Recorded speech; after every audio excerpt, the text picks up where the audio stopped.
Good day, ladies and gentlemen, this is Professor Ma.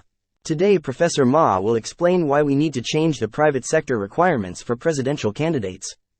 During the 2017 presidential election, potential candidates Fareed Khan and Mohammed Salah American were not issued certificates of eligibility, COE, by the Presidential Elections Committee, PEC.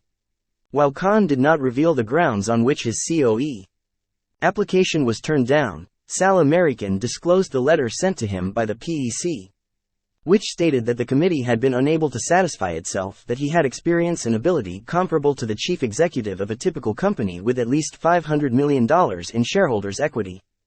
This was because Salah American's company had only averaged shareholders' equity of about $258 million for its last 3 financial years, which was considerably below $500 million. As the only qualified candidate, Halima Yaqub was declared elected as president on nomination day, the 13th of September 2017, without the need for a poll. The fact of the matter is, ever since the public and private sector requirements were raised in 2017, not a single candidate has qualified based on private sector requirements. Of the current potential candidates for the 2023 presidential elections, only Tharman has qualified, because he made use of the public sector requirements.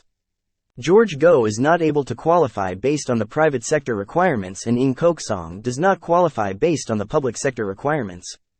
This goes to show that the public sector and private sector requirements are lopsided. Imagine that there is a pole dancing competition for Singaporeans.